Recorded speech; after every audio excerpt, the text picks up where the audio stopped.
Hello everyone, welcome to AKGS point. So दोस्तों, जैसा कि आप सभी जानते हैं, कंप्लीट हिस्ट्री की सीरीज का आज ये 8वां पार्ट है, जिसमें हमारा टॉपिक रहने वाला है गुप्त साम्राज्य। तो गुप्त साम्राज्य से रिलेटेड इस वीडियो में टॉप 15 इंपॉर्टेंट क्वेश्चंस को हम यहाँ पर डिटेलिंग विथ एक्स्ट्रा फैक्ट के साथ डिस्कस करने वाले हैं, जो कि आपके लिए अपकमिंग एग्ज़ाम के लिए बहुत ही मोस्ट इम्पॉर्टेंट होने वाले हैं। तो वीडियो अंत तक ज़रूर देखिएगा, और वीडियो के अंत में जैसा कि आपसे क्वेश्चन पूछा जाता है उसका आंसर आप कमेंट बॉक्स में ज़रूर दीजिएगा।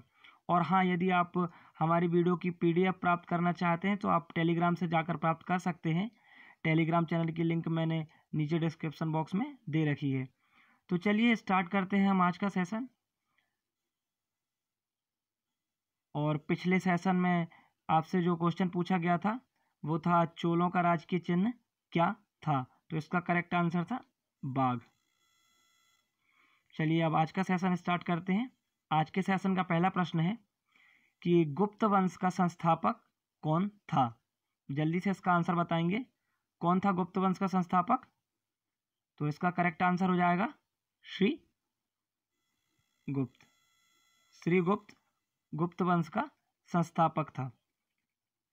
अगर हम बात करें गुप्त वंश की, तो गुप्त वंश का वास्तविक संस्थापक चंद्रगुप्त को माना जाता है। चंद्रगुप्त प्रथम को माना जाता है।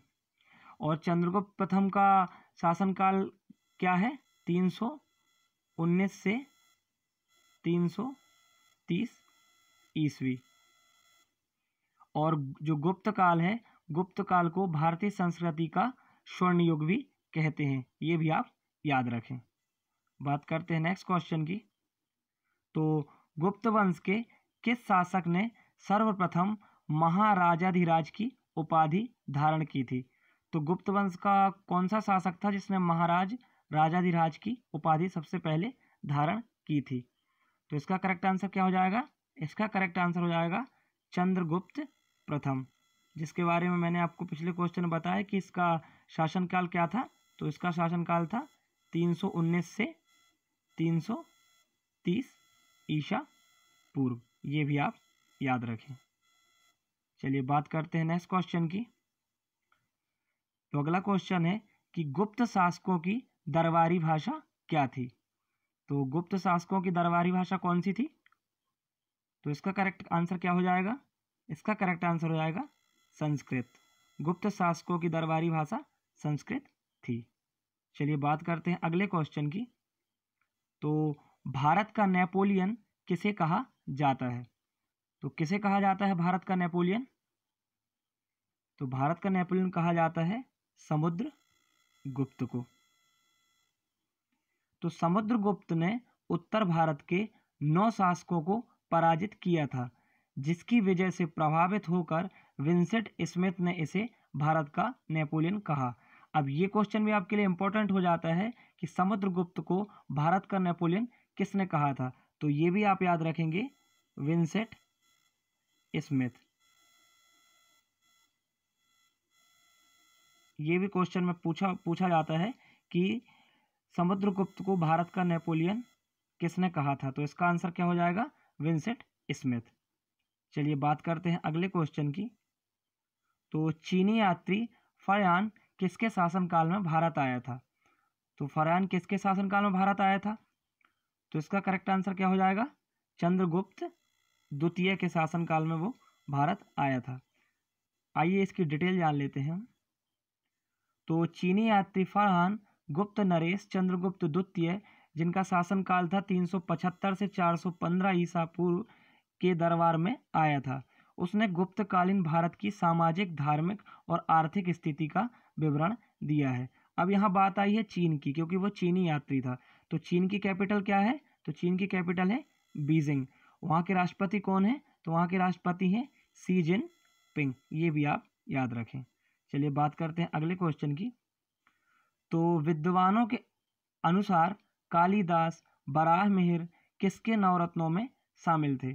तो आपको बताना है कि कालिदास और बराहमिहिर थे वो किसके नवरत्नों में शामिल थे, किस शासक के नवरत्नों में वो शामिल थे। तो इसका करेक्ट आंसर क्या हो जाएगा? तो इसका करेक्ट आंसर हो जाएगा चंद्रगुप्त द्वितीय। कंफ्यूज नहीं होंगे, चंद्रगुप्त प्रथम नहीं बल्कि चंद्रगुप्त द्वितीय के 9 रत्नों में शामिल थे, बराहमिहिर और कालिदास। चलिए बात करते हैं नेक्स्ट क्वेश्चन की। तो चंद्रगुप्त द्वितीय ने अपनी किस विजय की खुशी में चांदी के सिक्के जारी किए थे? चंद्रगुप्त द्वितीय ने कौन सी विजय की खुशी में चांदी के सिक्के जारी किए थे? तो इसका करेक्ट आंसर क्या हो जाएगा? शकों की विजय के बाद चंद्रगुप्त द्वितीय ने चांदी के सिक्कों को जारी किया था, ये भी आप याद रखें। चलिए बात करते हैं अगले क्वेश्चन की। तो नालंदा विश्वविद्यालय की स्थापना किसने की थी? निम्नलिखित में से नालंदा विश्वविद्यालय की स्थापना किसने की थी? तो इसका करेक्ट आंसर क्या हो जाएगा? इसका करेक्ट आंसर हो जाएगा कुमार गुप्त। कुमार गुप्त ने ही नालंदा विश्वविद्यालय की स्थापना की थी। आइए डिटेल जान लेते हैं। तो कुमार गुप्त, जिन्हें महेंद्र गुप्त भी कहा जाता है, इनका शासनकाल क्या है? 415 से 455 ईस्वी। ये राजगद्दी पर बैठा था, जिसने नालंदा विश्वविद्यालय की स्थापना की थी, जिसे ऑक्सफोर्ड ऑफ महायान बौद्ध भी कहा जाता है, ये भी आप याद रखें। अब यहाँ बात आई है बिहार की, क्योंकि नालंदा कहाँ पे है? बिहार में। तो बिहार की कैपिटल क्या है? यहाँ की कैपिटल है पटना। और यहाँ के मुख्यमंत्री कौन है? नीतीश कुमार। और यहाँ के राज्यपाल कौन है? तो ये हैं फागू चौहान, ये भी आप याद रखें।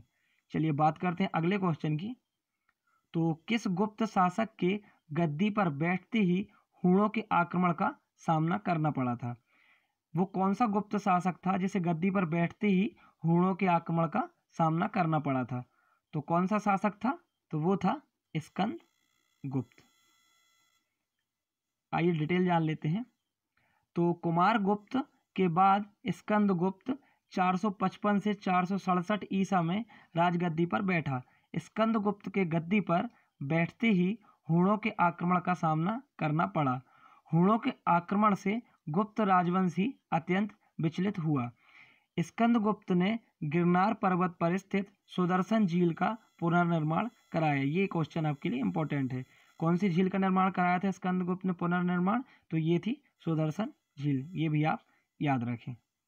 चलिए बात करते हैं अगले क्वेश्चन की कि सोने के सर्वाधिक सिक्के किस काल में जारी किए गए?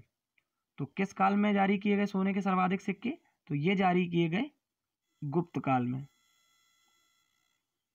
और ये जो सोने के सर्वाधिक सिक्के जारी किए गए थे, ये तो किए गए थे गुप्त काल में। अब इन सिक्कों को क्या कहा जाता था?